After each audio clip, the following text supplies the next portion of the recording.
I can just click on the side, right? And it will, yeah, okay. All right, so in this, my part of the presentation, I kind of thought about how do I want to do this? How do we want to try to teach this? And I want to do something a little bit different than what I normally do. Now, typically, we'll see, we'll read a book and we'll have a trade set up there, and we'll see some nice little chart examples about how this thing works. And most of the time, those chart examples are going to be perfect, picture perfect, right? Not really show you what the true nature of the market is. And I don't think that's very fair, truthfully. It's great for selling snake oil, or great for selling, it's great for the people who are putting that kind of stuff together and selling it. But it really doesn't tell you or teach you about the markets. So what I decided to do is a little bit different. And I'm not sure that this is going to work. It may not work, but I think it will. And that is, I'm just going to take a recent week in the S&Ps, which is what I trade most. And I just want to go through that week in some good detail so that you can see the principles of Wyckoff, some of the contributions that Tom Williams has made, and of course the contributions from my mentor, David Weis, has made to this pretty phenomenal method. I just want to take you through it on sort of a holistic approach. And we'll go deep into the charts, as deep as I know how to go. And Gavin and Steve and David are welcome to jump in at any point. And questions are encouraged. And, because it's going to be kind of a holistic approach, it may seem, if you haven't seen this material before, maybe it's going to be a little confusing to you. And I'm not sure what I can do about that except to just ask you to go back and review the tape later on. And try to integrate some of the things that I'm talking about in kind of an overview approach with the things that David and Steve and Gavin will talk about later on. And they'll be giving more flesh and more detail to the things that I'm reviewing here.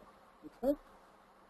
So what we'll look at is a week in the intraday, and if we have time, we're going to go through a popular stock on a weekly basis. And then we'll just summarize a little bit about how to apply this material. Okay? All right, here's the first chart. And before we even start looking at the chart, what I want to do is I want to orient us to this chart so that you can see what this is. First off, it's not a time-based chart.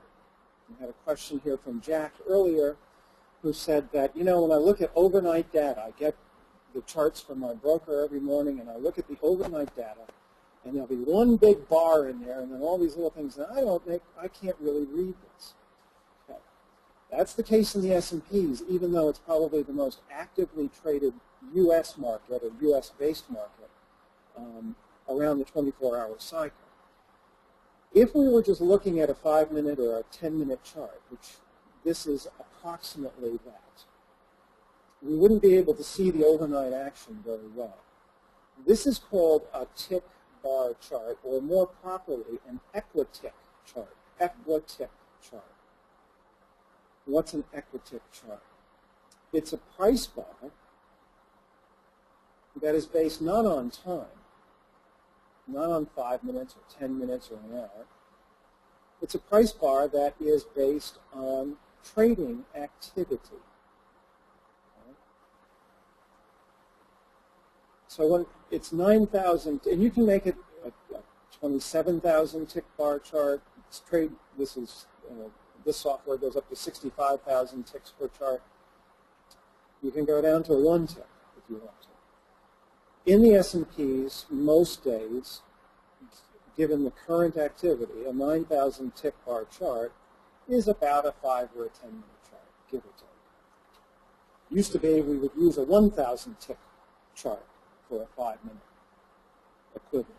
But with the additional activity now, we have to, and that's going to continue to change over time. All right. So what is this activity that I'm talking about? Well, it's trades, and more technically, price changes.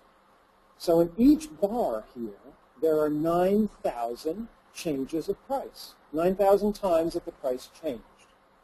Right? That has the effect of compressing the market overnight into a readable form. And you'll see that as we go along, as we progress through this week, you'll see a nice, smooth data series here, which is very useful. It acts just like any other chart that you've ever seen, any other bar chart. And I just use the open the high-low close, not the open, just the high-low close. That's all that's really needed. Although I know that many people do trade candlesticks, and sometimes you'll hear me say some negative comments about candlesticks, and I'll explain why I do that. But I'll try to also relate candlesticks to the best of my ability here as we go along, so you get a sense of how you might be able to integrate that, your own trading with this. So what does a 9,000 tick bar chart do? Two things. It compresses the overnight data, and if you were using an indicator, if you were using a MACD or an RSI, and I know many people do that, this standardizes the data set for you so that your indicator is giving you a true reading. A 5-minute price bar really doesn't do that, because 5 minutes is just based on time, not on activity. So this standardizes it across, and you have decent data. And in fact, I don't really look at time-based charts below. Now I look at a 240-minute chart, which is a 4-hour chart, and I look at a daily, and a weekly, and a monthly. But below the 4-hour, I'm using all tick charts these days in my trading. All right, so that's the basic chart.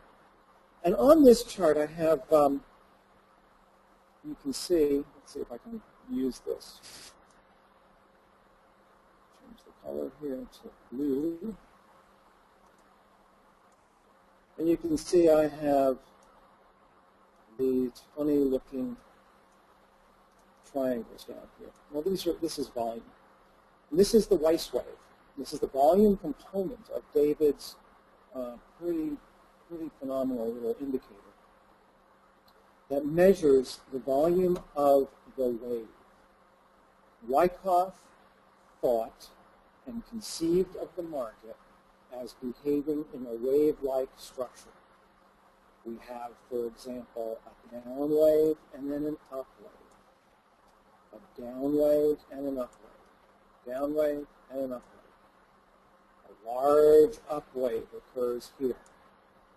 What David has done, I don't have, you'll see when David shows you his charts, that many of them will have the actual wave line on the price bars. I've taken that off so that we can see the price bars a little bit better.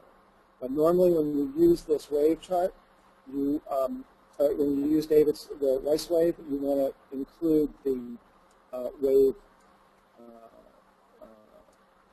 the waves over the price bars as well. Now, down below, and I'm just going to give you an orientation to it. David's going to go into all kinds of details with it, and he'll explain how to use it, and I'll show you how I use it in this, but he'll show you actual setups and so on and so forth. Again, what I'm trying to give you is I'm trying to give you the sort of soft, fuzzy approach, if you will, to kind of let you step back a little bit from the hard right edge of the chart. Everybody's eyes get glued over here, and they want to make trades over there. Well, I'm going to, as you heard Gavin say, that part of VSA is understanding the background. And that's really important in VSA. Well, it's important in Wyckoff, too. And really, I think about the background in terms of the structure of the market. Okay, what's the market structure look like? And how can we trade within the context of that structure? How can we trade within the context of that background? Start thinking in those terms, and your trading you should see some improvements in your trading, as opposed to having your eyes riveted over here. I want you to take a look at the whole chart and start to understand what's going on in the chart and what then we can do about it as traders. So just to complete the Weis wave, we look in terms of waves on the price bars, which are not drawn here. I did them by hand. And then these green and red triangles down the bottom pane of the chart is the volume on each of those waves. Very, very interesting.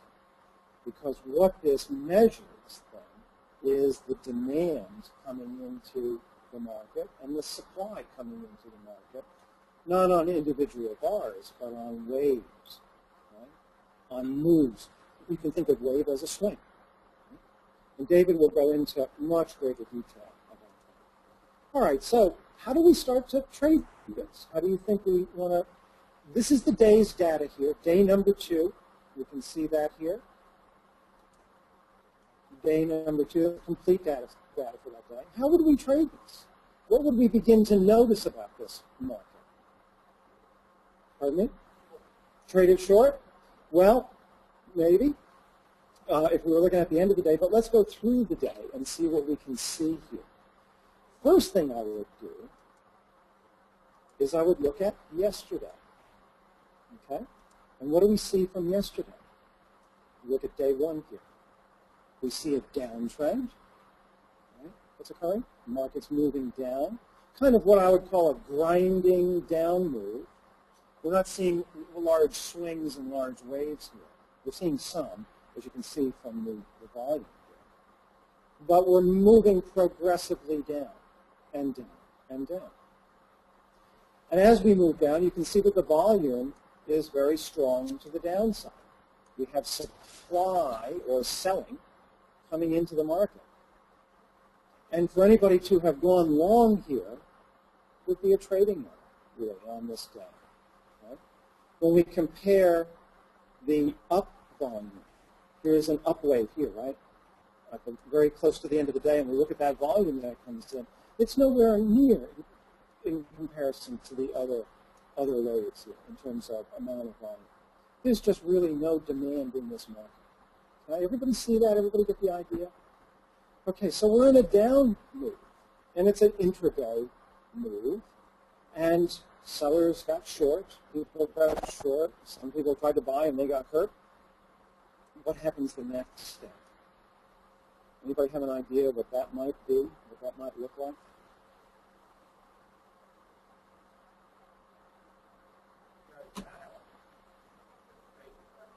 Sure. Mm-hmm. Right.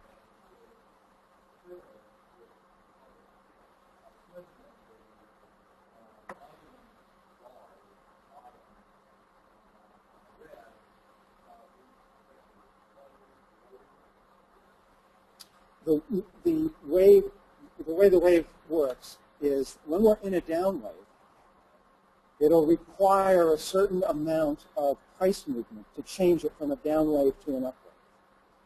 And the way that we have it set up here is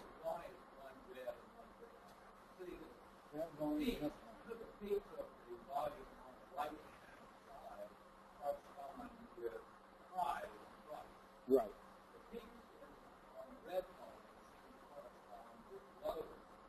That's correct. So, for example, here, I'll label this A. This is a down wave, and this is the volume associated with that wave coming down. Down volume. We have a little rally here, call that B, and it's kind of hard to do this, but this is the up wave volume associated with that rally. Very light volume on the rally, so not much demand. This is wave C, and this is the volume right here. I boxed it out. That's the volume associated with this down wave C. So from this, what we can immediately see is that sellers are in control because they sold here and they were strong. We see that in both price movement and in the amount of volume coming into the market. On the rally up to B, buyers tried to rally that, but look at what they could do. The wave up is not even half the size of the wave down. Right? And the volume at B is very minuscule. So no real demand is coming into the market.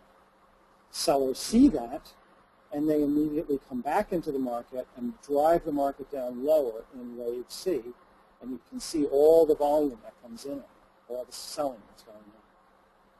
So this is a very weak market coming in. Okay? Good question. And so the next morning it opens. We see a gap open. It's probably a Sunday mistake, actually. we see a gap open, and we just plummet straight down. And this is, at the time we would call it a potential selling climax. Selling climax. Where the sellers, where everybody is selling all at once to try to get rid of, this occurred and ended at one night, and everybody looks at the market overnight and they say, oh boy, we're going down. I better get out of my position. So they're liquidating positions. And they do it all at one time. And we call that a selling climax.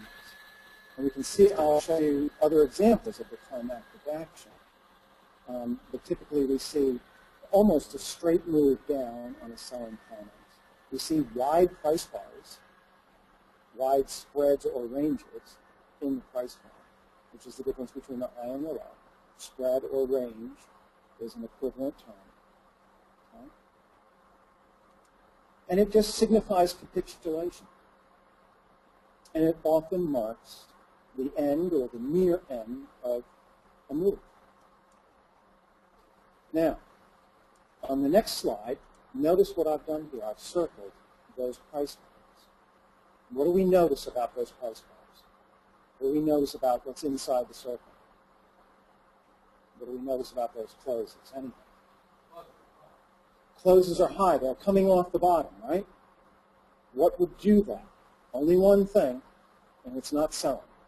Right? Buyers are coming into the market, and they are forcing the closes to be up higher because they're buying into it. Typical of what happens in a climactic situation. What else do we notice about those closes?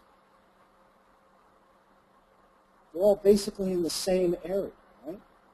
They're all within a point or two, or a half a point of one another. So over 1, 2, 3, 4, 5 bars there, 4 or 5 bars, the sellers were unable to move the market down. Still pretty good volume, especially for the overnight action, right? Still pretty good volume. But they were unable to move that market down. It's another principle we talk about in Wyckoff terms, that there's a lot of effort, a lot of selling here going on. But the result is pretty clear. If you're a seller, you want to see that market drop because you're betting that the market will go lower. But here, all the sellers are coming in, and they're not able to push that market down. Another typical characteristic of a selling practice. So a lot of effort in terms of volume. It's like a car, right? Where's the effort? It's going to be on the gas pedal. You step on the gas pedal. The fuel is the effort, the gasoline. And the result is we go down the road. Right? Sometimes, though, we're on ice, right? Or we're stuck in mud or snow. As much gas as we give it, we don't move forward. We have no result for the effort that we're putting into that car. And that's what's happening. And then the market turns up. And look at the move up that we get here. Go to the next slide. Yeah, look at the move up. And look at, I labeled it A here. Look at all the demand that's come in. So now we're looking at this, and it's about, it's just after the open here in the market, right? And we see now that yesterday was a down day, a pretty big down day. Then it went further down and got climactic. We see that there was a lot of effort in the overnight market. This is fairly large volume for the overnight, where the trading is more, it's not as active generally as it is in the U.S. sessions. And so we see that climactic action, and we see the clustering of closes and the inability of the sellers to push that market down lower, effort versus result. And then what do we see? A nice rally up, and the demand comes in. Look at the size of that demand. Compare it to yesterday. There was no demand yesterday on the up wave volume, right? The up volume. But today, suddenly, demand has come into the market.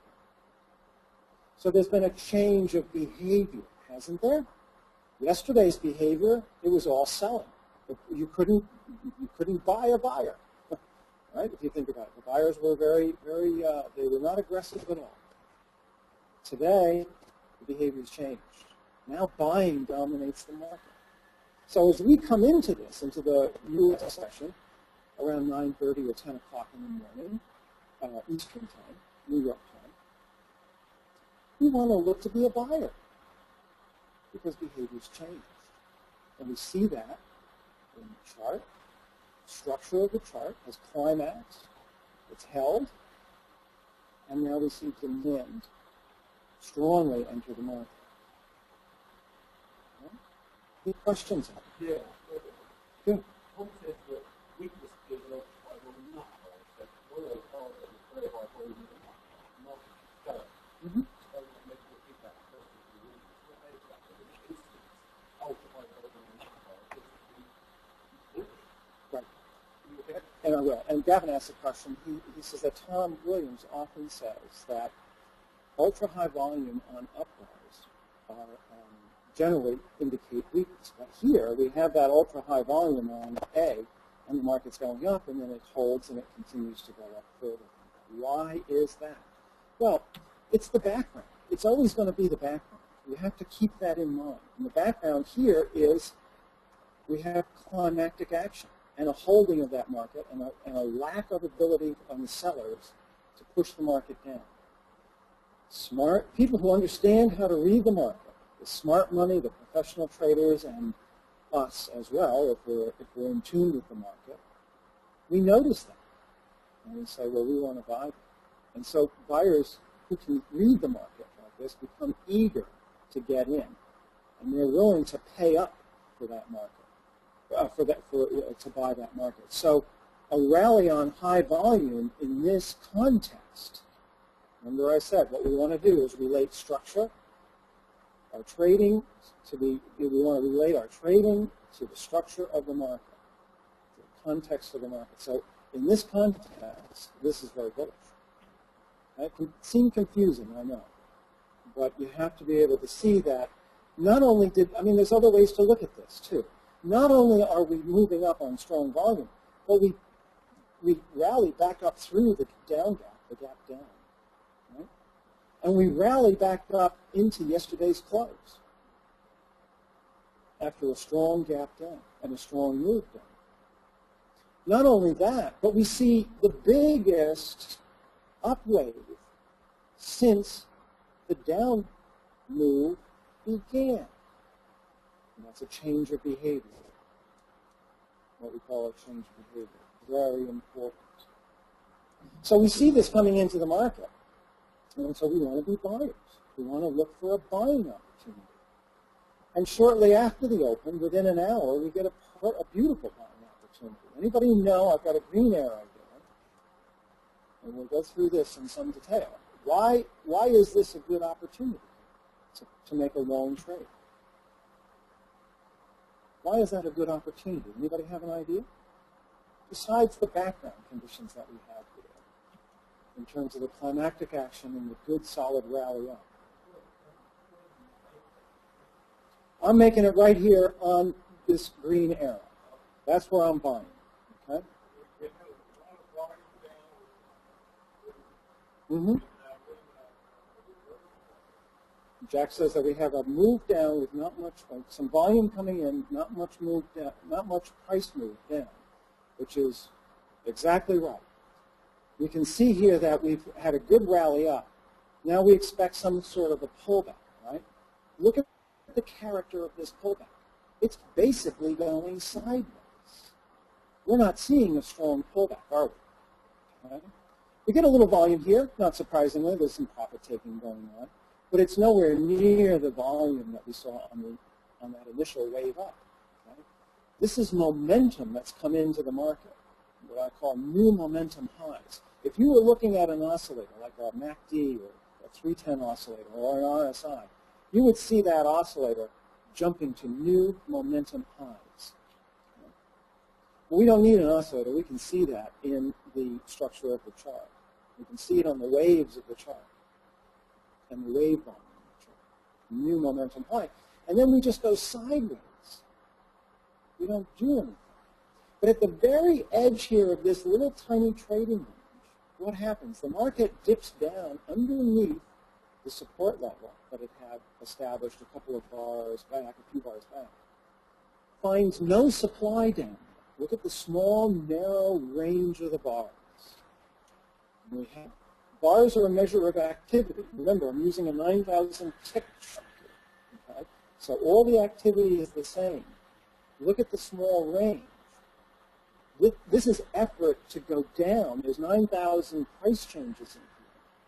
Somebody's trying to push it down, but somebody else who's stronger is holding the market right at that level and not letting it go down, because for everyone who's selling, somebody else is in there buying. Somebody stronger is in there buying. And so we get that compressed price point. Okay? That's not much different. It's just a different look, but it's not much different than what we saw over here.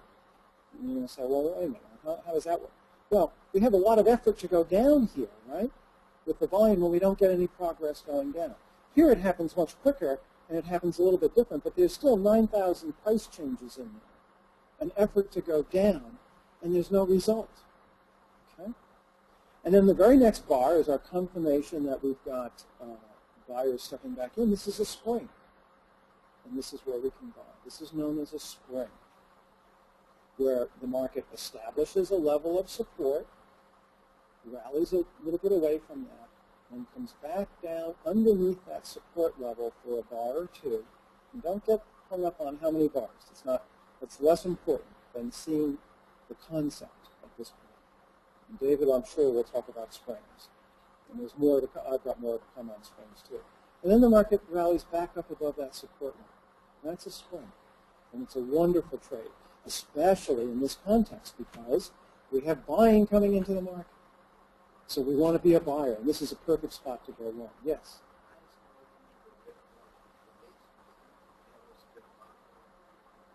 You know, it would relate to the wave down. The question is, does the volume on B relate to the narrow spread bar? And not quite. It relates to the volume. I really should have put the wave chart up first. There's a wave down that occurs here. See, I can see this in my own charts, the waves occurring, and I can certainly read it from the volume. So less is more for me, so I try to have as few things on the chart as possible. So the volume on B here goes from the volume on this bar to the volume on this bar. It accumulates. It adds all this volume up, and it reflects it here. So this is a buy point. We don't have to get into the market at the bottom of, we all try to buy the low tick. That's probably not a good idea to be doing. What we want to do, I would encourage you to, instead of trying to find the best entry point, make sure you're connected to the structure and the background of the market. Then look for an entry point. Okay? Then look for an entry point. And that's one here. So how do we manage this trade now as we go along? Well, notice also that yesterday's low, we rally up above, and I'll talk a lot more about this as we go along. I view yesterday's high and low in intraday trading the S&Ps. And if you're a swing trader, last month's high and low, trading off of the weekly swings. If you're a position trader, last year's high and low. Okay? Doesn't matter the time frame. It really doesn't. You can just bump this up and to the time frame that you're trading on. And you'll see the same exact principles at hand. And that's because the market's fractal. It moves the same on a 5-minute chart as it does on a monthly chart in general. But we went underneath yesterday's low, and we rallied up above it, and we held at yesterday's low. It's another indication that this is very bullish. We're not able to drop down below yesterday's low. We spring off of it. So how do we manage this? I like trend lines, simple, basic trend chains. And let me show you how to draw a proper trend chain. We wouldn't draw it until, I'll put a mark here, this bar here, this large bar coming up. We wouldn't be able really to draw the trend channel in. But what we want to do is we want to take, in this instance it's the low, we want to take two swing lows or two wave lows, two significant swing lows here, and I've labeled those A and B, and just draw a line connecting A and B. That's our demand line. That's where demand, think about it this way. We have demand coming up and some supply comes in. Demand stops the supply at A and rallies up to C. We see some more supply come in and brings it down to B. Demand steps in again, demand being buyers, supply being sellers. Buyers step in again at B and rally the market up. So demand is coming in at A and B. And that's where we draw our basic trend. And we take a parallel of that. It's very simple. Very simple. We take a parallel of that and we attach it to the swing high, or the wave high, between the two wave lows. So we attach that to C. And that gives us the stride, or the angle of ascent for this particular move. You can see that it conforms pretty well. And so when it gets up into the higher area of this parallel line, we call the lower line in an uptrend, we call the lower line the demand line, the higher line the supply line, because this is where we expect supply to come in. Right? It's all based on demand and supply, all based on buying and selling. We expect buying to come in along the demand line, we expect selling to come in along the supply line. And you can see, it's a little subtle here, I must admit, but you can still see that once we get up into this area, we get that clustering of closes. Once we're up where we expect supply to come in, we're getting that clustering of closes. Same thing that we saw down here. We're seeing it now up here.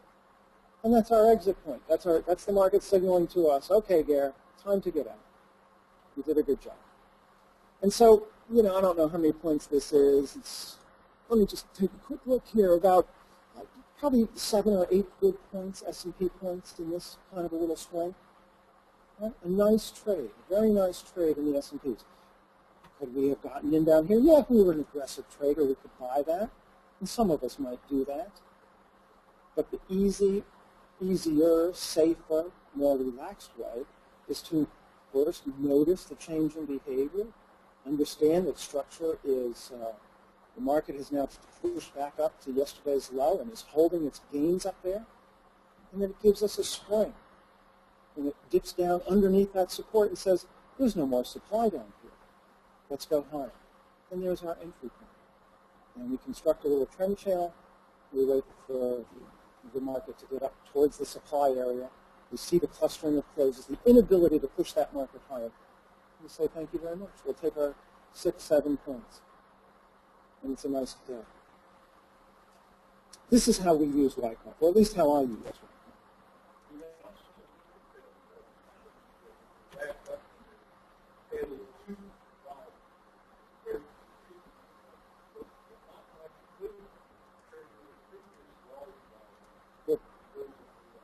Good observation. Jack makes a very good observation. He says that, I'll just label this as C here. He's saying, you got some big volume in here, bigger than A, this last wave up. And, if you look at the wave, and here's the wave here, you can break it down a little bit if you want to, compared to the last wave here, gee, you got so much more volume, but the wave is smaller. Does that tell us something? Yeah. It tells us, look at where we are. If we go back to yesterday, we're at the point where demand was having difficulty, right? So we're at that point. So the supply has come back into the market, potentially. That's how we would read them. Very good, John. Very, very, very smart question. Very astute. Yeah.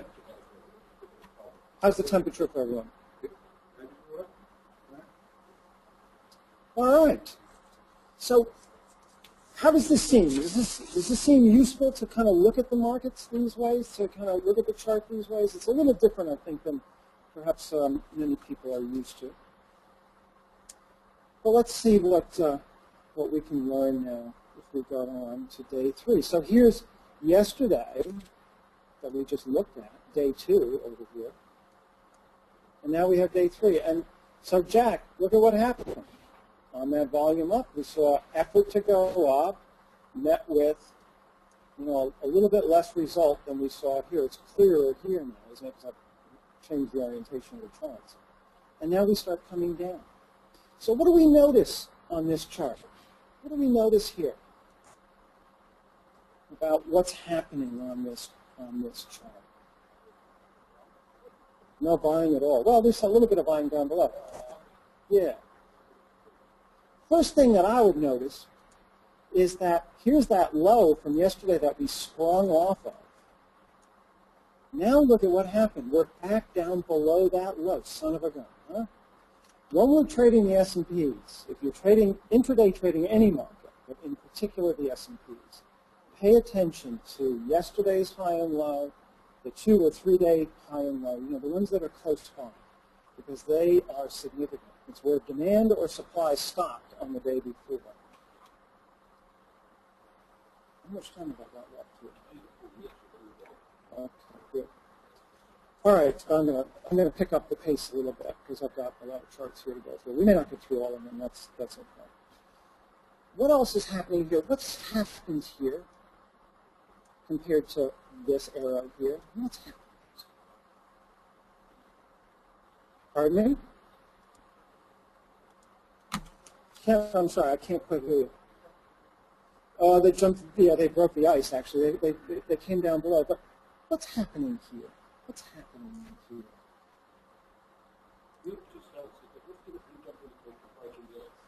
Oh yeah. Okay. You just mentioned two terminologies. Yeah, I know. I didn't want to do that.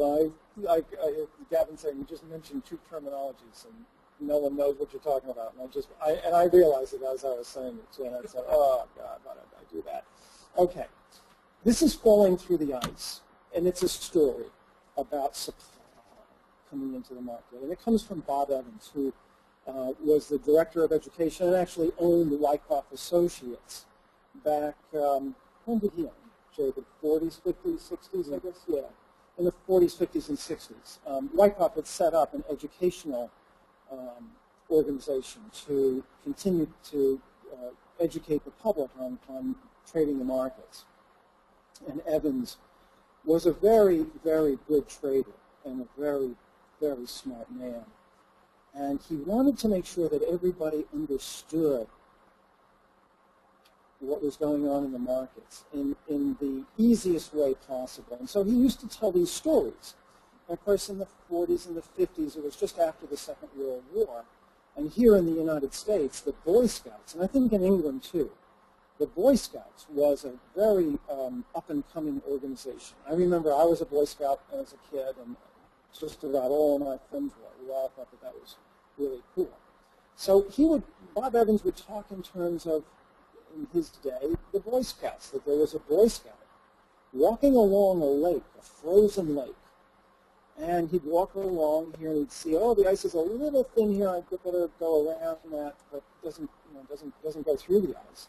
And he's meandering along the lake, but comes to a thin spot in the ice and falls through. And there's a current with this lake. I guess maybe it's more of a river than a lake. And it carries the Boy Scout downstream of that. And he's, of course, frantically trying to get back up above the ice because there's no air down there. It's all water. But he bumps his head on the ice, passes out, and drowns and falls to the line. And that's the ice storm. Right? I'll talk about jumping across the creek a little bit later. There's another Boy Scout story, and that's a story of demand. It's just the opposite of fall through the ice. But that's the idea here, falling through the ice. When we look at this chart, we say that it's back to the 2-day low, and it's falling through the ice. We can see that we have wide price bars coming down, pushing down, driving down through that ice level, ice being the support level, or that 2-day low. We make a lower low. How do we define a trend? Yeah, lower low, lower high. I do it very simply. There's no need for complexity here. So we have a low here, we have a high. We make a lower low as we drop down through the ice. When that Boy Scout tries to get up above the ice and bumps his head, we put in a lower high. And now as we go back down through it, at this point here, where the red arrow is, we now are in a downtrend. Okay? We're now in a downtrend. Or we can drop down to a smaller time frame and look for a selling opportunity right in here. Maybe go down to a 3,000 tick chart, where there would be 3 bars to every bar here. Okay? And integrate that. Now notice, what do we see here? We've come down, made support at this lower low. Buying came in here, rallied the market up, tried to get above the ice, bumped the head up the ice, comes back down. And now we see a couple of bars here where we dipped underneath, but we're closing back up. Doesn't that look like a spring again? It does, doesn't it? It's the same thing that we saw over here. Right? When we had that line go across. And it is a spring. Technically, it is a spring. But we want to be aware. We want to be aware of the structure of the market, of the background of the market. And we've just broken down once again through the 2-day low. Why would we want to buy that? Now we have weakness in the market. We say that springs in a downtrend are usually not a good idea to buy. When we're starting a downtrend like this, it's not a good idea to be buying a spring. We're making lower lows, lower highs. We have a level of what had been support over here yesterday now becomes resistance when it gets broken. It's a classic.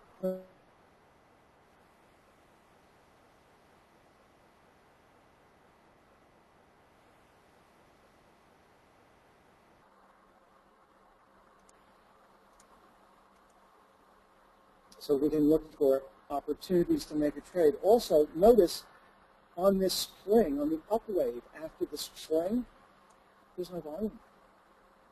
There's no upside volume. And this is at 9:30 in the morning. This is at the U.S. Open. There should be a tremendous amount of volume. Look at the volume that we had yesterday around the Open. Compare that to today's.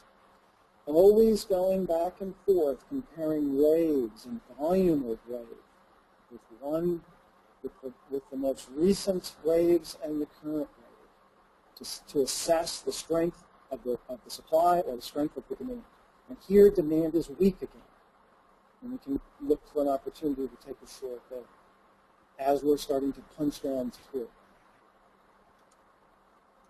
I just wanted to give you a sense of how you can use this stuff. And look at what happens here.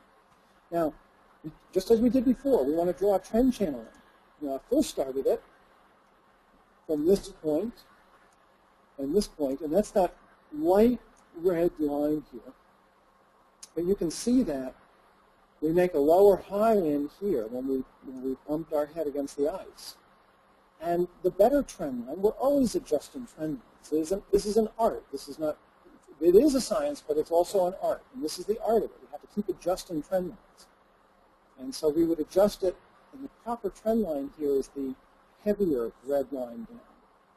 And again, if this was A and B, that we bump our head, and C, now we're drawing a supply line in first, because we're in a downtrend, at A and B, and it doesn't have to be at the very top.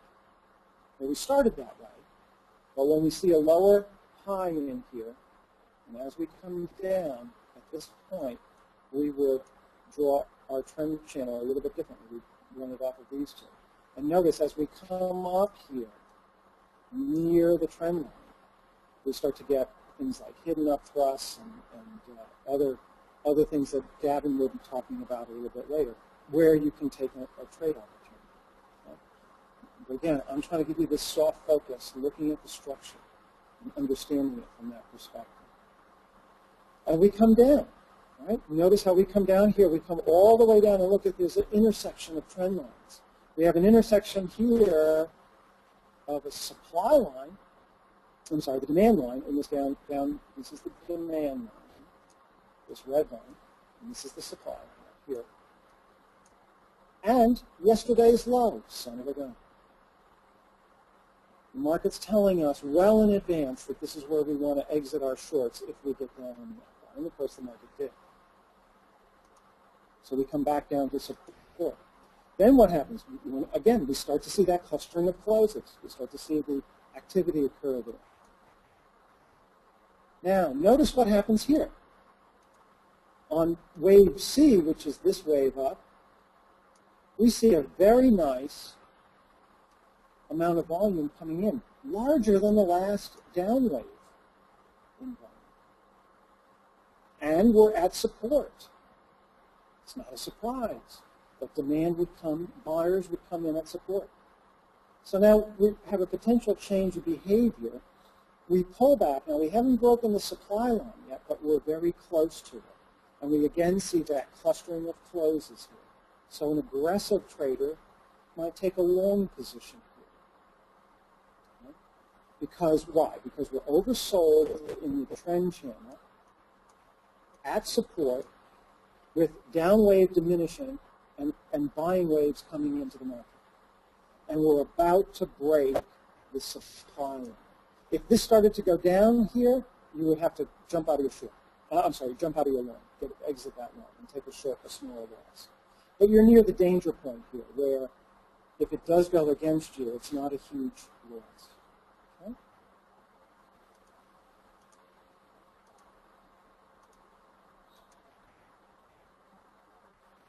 All right, day 4. How do we view this?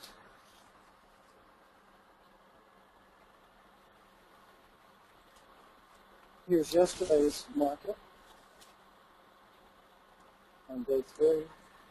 We just went through, and we saw trade opportunities in this area and in this area. Notice we're not buying and selling 90 times during the course of the day. Some people do that, but it's not the way I think about trading.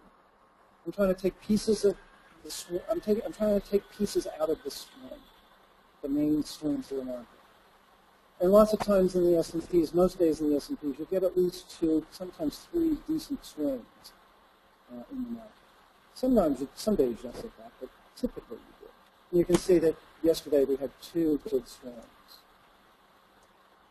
2 overall swings. Today, pretty much the same thing, 2 pretty good swings here. That's not unusual in the S&Ps.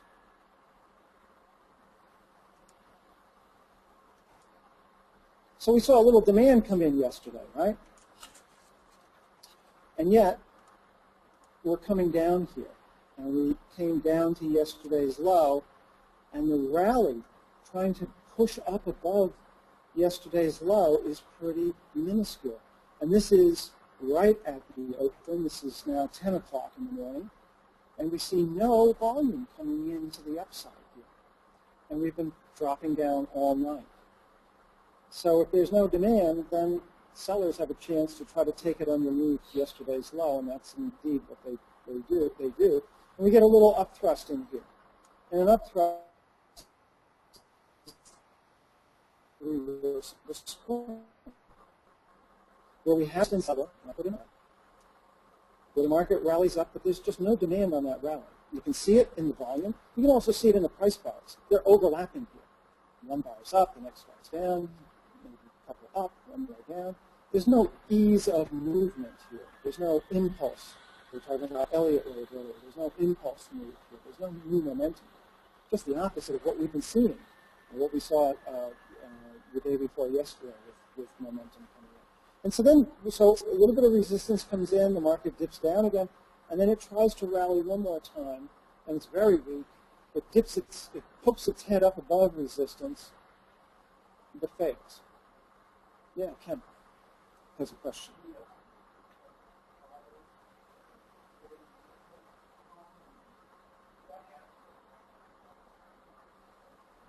Yeah, Ken asked the question that the bars are pretty uniform, and is that common on the tick bar chart?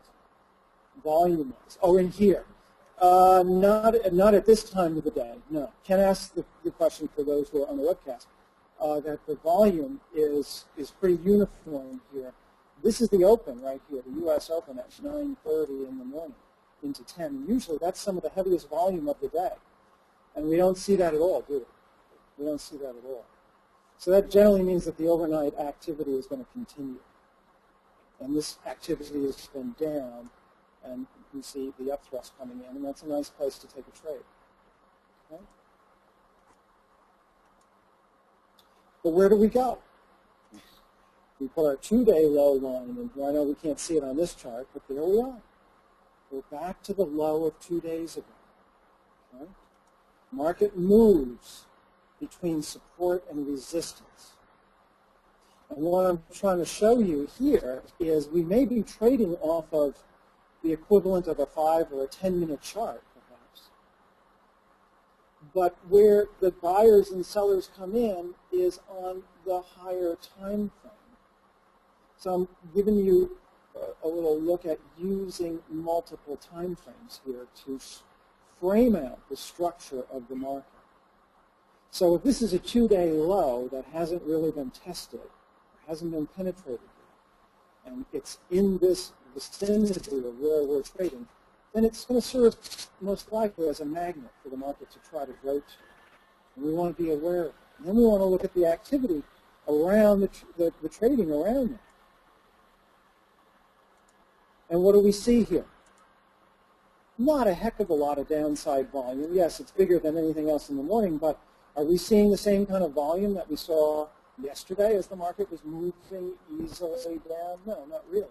And we see that clustering of closes. Once again, the market pushes down, sellers try to push it down, but somebody's in there buying it up. And we see that by the closes. They all cluster around the same level, once again. Okay?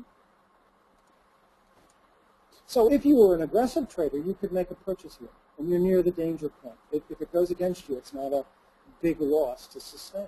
And yet we don't know what it's going to do. We never know in advance exactly what the market is going to do. But we get a pretty good rally. The other thing we can do also is to lay out our trend channel again. Right?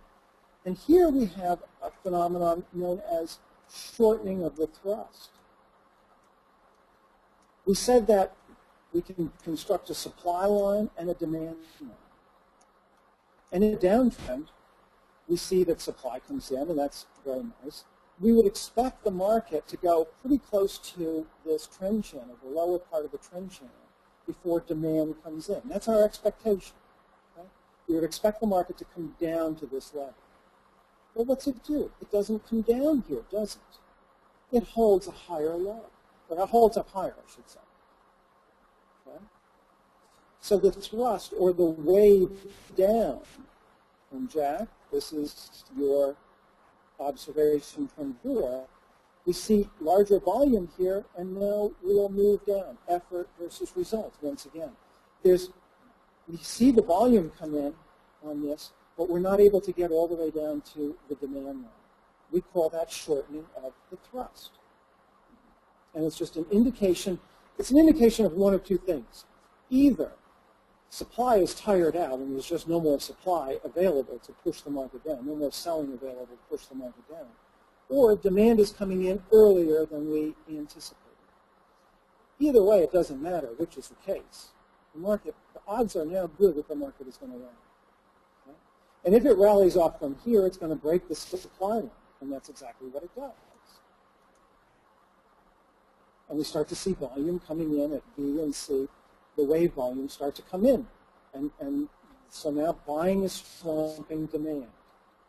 Remember I said that once resistance has been broken, it will turn into support? There it is, right there for us. Okay? Simple tools, simple use of trend lines, horizontal and diagonal trend lines. It's a perfect location to take a trade. And again, we see demand coming in, good movement coming up here, what David calls ease of movement. We'll talk about that, I'm sure. And then on the wave down to D, notice the volume. It's relatively light. Certainly lighter than the volume at A and B and C.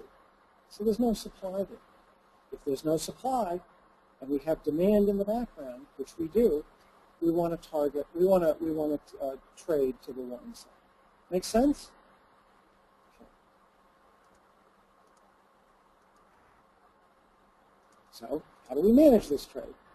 Again, simple tools. Construct a trend channel up. Now we have, let's go through this one more time so you're clear. We have the demand line here. Right? Demand came in and stopped the market earlier than we anticipated on the low here. So we have shortening or withdrawals. Demand comes in again at this upper green arrow where we had resistance before.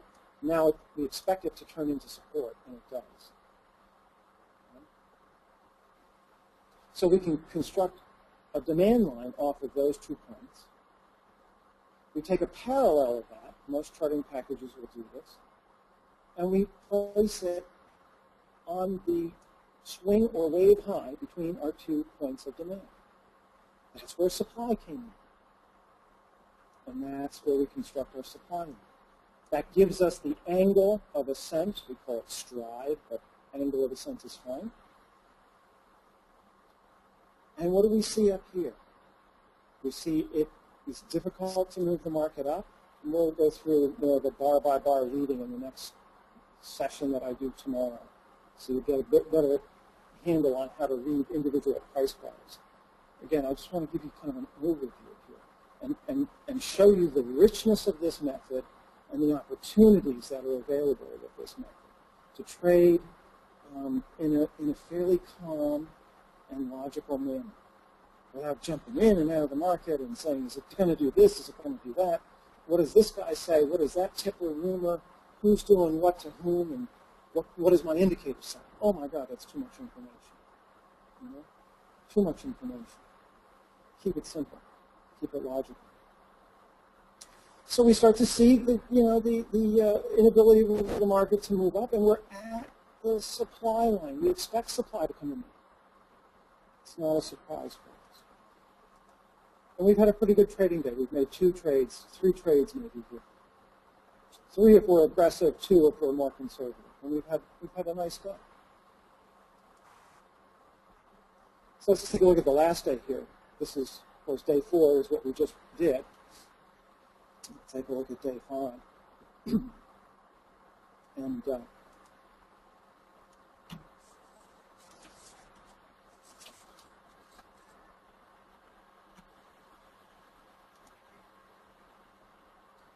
so yesterday we saw demand come into the market, and we certainly see the up waves having good volume coming in. And now in the overnight, what happens? And for many of you on the webcast, and actually for some folks here in the room, we have folks from Hawaii and from Hong Kong, at least. You probably are trading some of the overnight markets. And so what do we see here? We see a spring, don't we? Right here. Early on, the market dips underneath this support level. And notice it goes back to here. Right? Market's trading around this level. David may talk about this. It's what we call an access line, where the market tends to rotate around the same level for sometimes it's a couple of hours, sometimes it's a few days, sometimes it can be months where the market will do this. You'll see this on daily charts and weekly charts as well. But the market springs off of that support level, rallies up a little bit, comes back and tests it just prior to the U.S. Open. And look at the volume on the test. There's hardly any volume.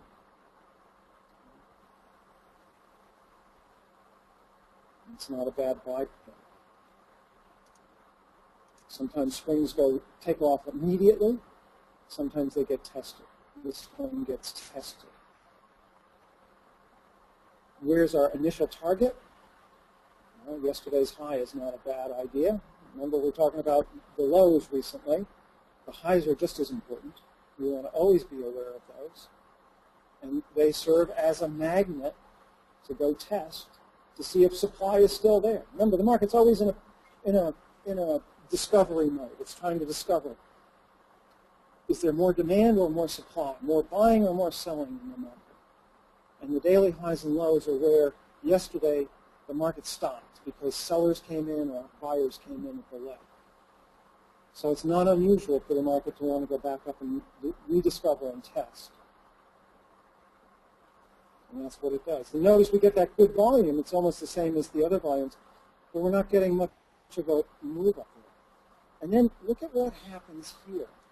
Suddenly on wave C, on this little wave down, we see volume pick up. The supply comes into the market. And then on the push up to D here, on these little waves up to D, there's just no demand coming in. Well, this could be an upthrust of a larger scale. It turns out that it really isn't, but we're upthrusting yesterday's high, just like we were springing off of the 2-day low a little bit earlier. Another good spot for a potential trade. Again, we can construct a trend channel. Again, at the bottom of the trend channel, we start to see the clustering of the closes, where we expect demand to come in. There it is. And then basically we go sideways for the rest of the day, which sometimes will happen in S&Ps. We might have made a trade here where I have this green arrow. It's in the middle of a trading range. I'm not real excited about doing something like that, especially if we've just not been able to push up above yesterday's high. But if you're an aggressive trader and trading on the smaller scale stuff, you might do that. And that's it. That's a week's worth of trading in the S&Ps, applying this method to give us an inkling about what's going to happen, what's happening in the chart, and where we can make trades in the context of that background or that structure. Okay? I never really looked at background until I read Tom Williams' book back in the early 2000s.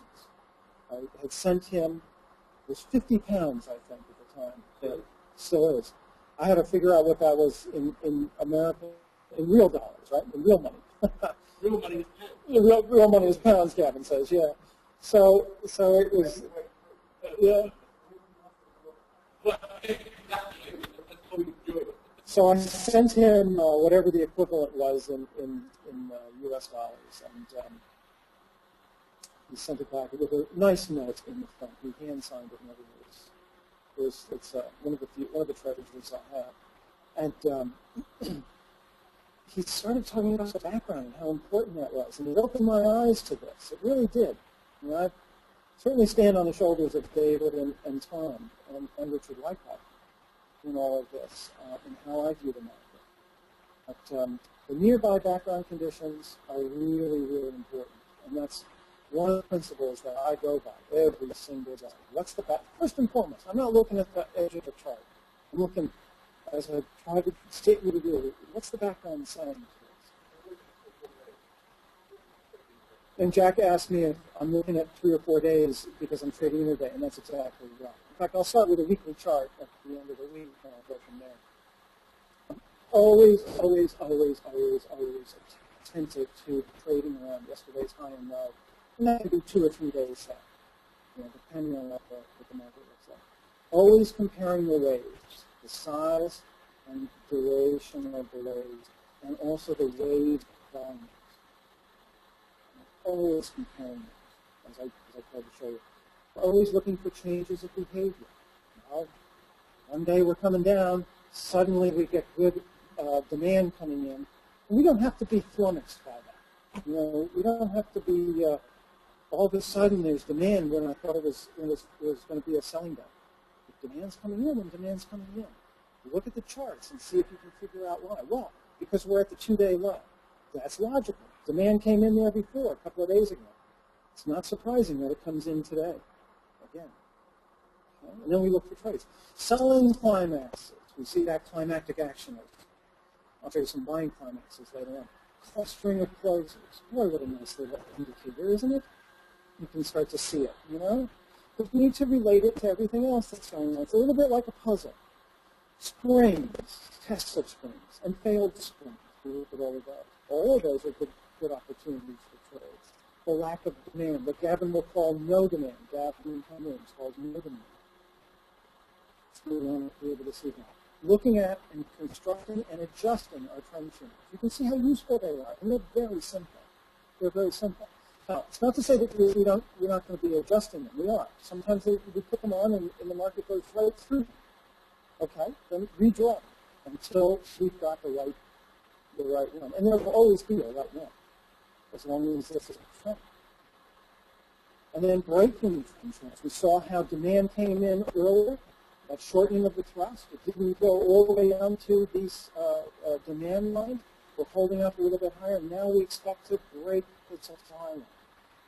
We can anticipate that. One of the things that Wyckoff gave us, he was writing back in the early part of the 1900s, he gave us a sequencing of events. Selling climax, we have a rally from that, we come back and test it maybe once or twice, and then we start to see a good sign of strength and on and on we go. It's the same thing here. That's what we're looking for. There's a sequencing of events. The markets will do things very logically. We looked at lower lows and lower highs to set up trends. We can do it higher highs and higher lows as well. Overbought and oversold in that trend channel when we're getting close to the supply line or close to the demand line. We saw upthrust, effort versus result. We talked about shortening of the thrust. We also talked about how resistance, a little while ago, now becomes support. These are the principles I live by. And these are the principles that show up day after day after day after day in the markets. How are we doing on time? Not enormous. Could you also read this? How many people And Gavin has a question. How many people use trend channels in your trading? Just type in a Y or an N for yes or no, and Gavin will get a sense here.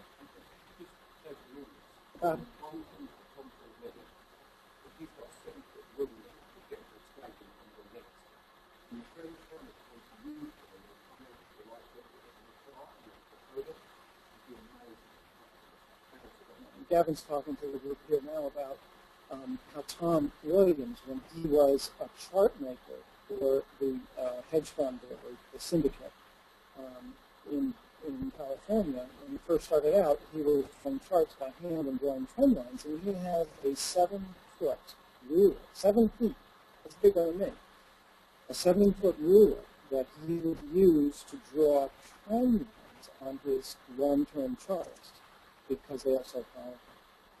So they are very, very useful. I think, Gavin, I'm going to stop here. Yeah, it's good timing, and I was going to do a stock chart on a weekly basis, but I think I'll stop here because I can't really do all of that. But let me just go to the end, and let me just do a quick summary here.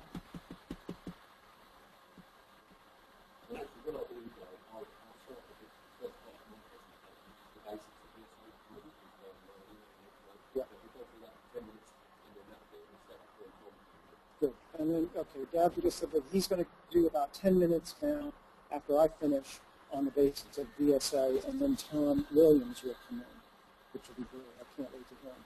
So let me just do a little bit of this kind of advice to everybody. And remember, we kind of looked at this in a soft way. I'll do a little more hard-edged kinds of stuff tomorrow when I speak. But I wanted to get people set up for the idea of applying principles, and the idea of looking at the background, and the idea of getting comfortable with really what the flow of the market is, or as Wyckoff would say, the waves of the market. Okay? So my advice to you is to go backwards first. Don't jump ahead forward. Everybody wants to go forward. I know, I understand. And I was certainly there, leading, I was carrying the flag on that forward, trying to jump forward and then say, no, it's really not the right move. Go backwards. Look at the background first, and understand what the structure is trying to tell us. And we may not understand it immediately, and that's okay. Don't get flustered about it. It will reveal itself to you if you use these principles. Think logically. Think logically. The market starts to change behavior, and suddenly you see demand coming in. Well, that's something. If we're watching the market and we're looking for trading, and it's just supply after supply after supply, and any time there's a rally, it's very deep, we want to be short. Okay? Apply the principles. You've got a basic list of them here. And we'll talk more about them tomorrow. David will talk about principles. Gavin will talk about them. And so will Tom. We're all going to talk about this stuff in slightly different ways because we're all individuals. We're all unique personalities, and we all make things ourselves. This is the hallmark of a professional. We take the information that's out there. We figure out what is workable for us and what's not workable for us. And we take that workable information and we make it our own. That's a professional trade. That's a professional in any industry. Right? And then, most importantly, take your trades in the context of structure, where the principles of the Wyckoff and VSA methods come together and give you a real edge. That's where the edge is in trading. It's not having the best indicator. It's not having, a secret sauce trade setup kind of thing. It just doesn't exist. That's the Holy Grail. And we all know that the Holy Grail is, no one's found it yet in the history of mankind. So, Gavin says he's getting close. Okay, on that note, I will end. Thanks, everybody. I really appreciate the opportunity to talk with everyone, both in here and on the worldwide. Cool stuff. Thanks.